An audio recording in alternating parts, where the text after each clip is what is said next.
Hi, everybody. Good to see you again with Grace with Paul Gray.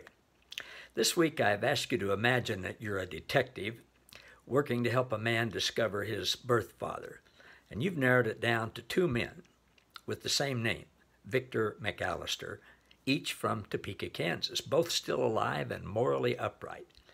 You've interviewed them. Each actually gave up a baby for adoption within days of each other.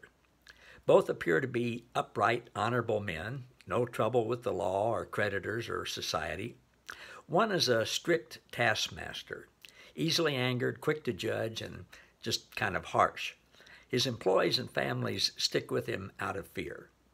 He doesn't ever want to be in touch with the baby he gave up because that baby irritated him. The other's just the opposite. Nothing seems to anger him, and everyone loves him and wants to be around him. He's full of grace and unconditional love, seems to forgive in advance, accepts and includes everyone. He never seems to run out of giving second chances.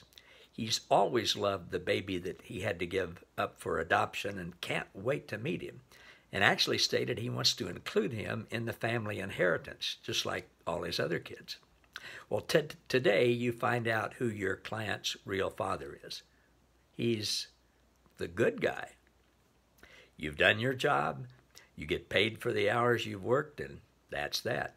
So you're headed back to your office to type up your notes. Then you get an idea. Business has been pretty slow. Your client has money. You get paid by the hour. You can drag this thing out. What'll it hurt? What he doesn't know won't hurt him. You think. You'll string him. You decide you'll string him along so he'll keep coming back and paying you. You decide you'll sort of combine the two possible fathers into one fictitious guy. Take some attributes of each. That way you can sort of tell your client the truth. So you meet with him and you say, well, I'm working on your case and I'm making good progress.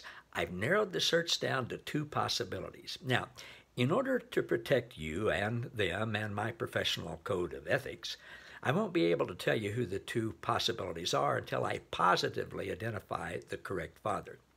Since they each share some similar traits, I can, though, give you a composite of what your birth father is like.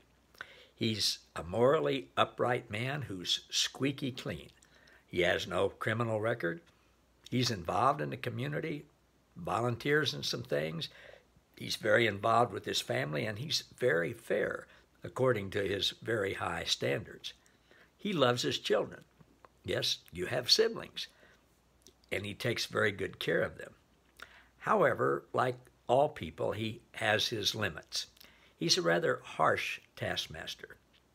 He's very hands-on with his children and his employees, and when they do what he expects and demands, he rewards them accordingly.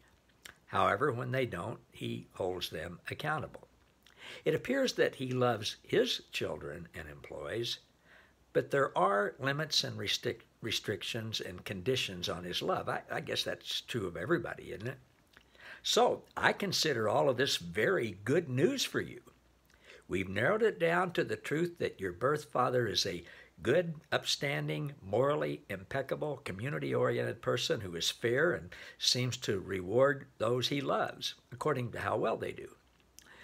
Oh, and the rest of the good news is that you may very well be in for a nice inheritance once we prove who your birth father really is. So I still have a lot of work to do as, your leader, and you can trust me.